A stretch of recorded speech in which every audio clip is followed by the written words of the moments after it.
প্রধানমন্ত্রী মাতৃবন্দনা যোজনার কাজ আশাকর্মীদের দিয়ে করানো চলবে না বলে কেন দাবি করা হচ্ছে? আন্দোলনরত এই আশাকর্মীদের সংগঠন পশ্চিমবঙ্গ আরবান আশাকর্মী ইউনিয়নের তরফে এমনই জানানো হয়েছে, প্রথম সন্তান হলে 5,000 টাকা আর দ্বিতীয় সন্তান কন্যা শিশু হলে 6,000 টাকা দেওয়া হবে। কেন্দ্রীয় সরকারের এই প্রকল্পে এমন প্রতিশ্রুতির উপর নির্ভর করে 28 রকমের তথ্যসহ সংশ্লিষ্ট গর্ভবতী মায়ের নাম অনলাইনে নথিভুক্ত করার কাজ আশাকর্মীদের দিয়ে করানোর কথা বলা হয়েছে।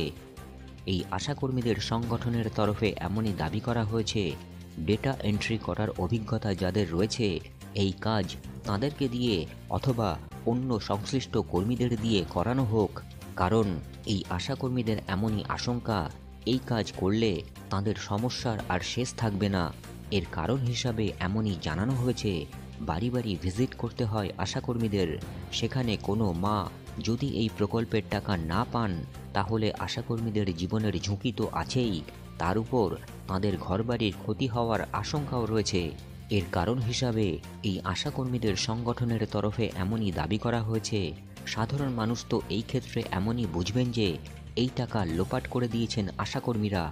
এই অবস্থায় এই আশাকর্মীদের ইউনিয়নের তরফে প্রতিবাদ মিছিল বিক্ষোভের পাশাপাশি ডেপুটেশনের কর্মসূচি নেওয়া হচ্ছে।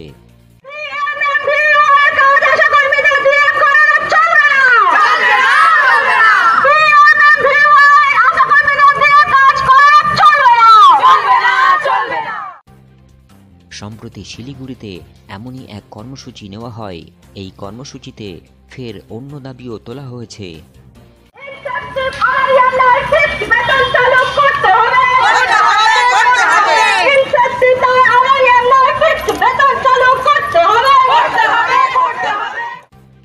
এই আশাকর্মীদের সংগঠনের তরফে এমনই দাবি করা হয়েছে, PMMVY-তে নাম নথিভুক্ত করার জন্য গর্ভবতী মায়েদের সংশ্লিষ্ট স্থানে পাঠিয়ে দেবেন আশাকর্মীরা।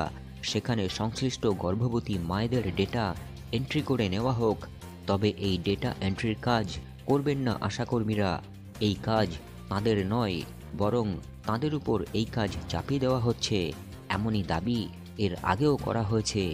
আর এই কারণে এবার বৃহত্তর আন্দোলন শুরু করে দেওয়া হয়েছে।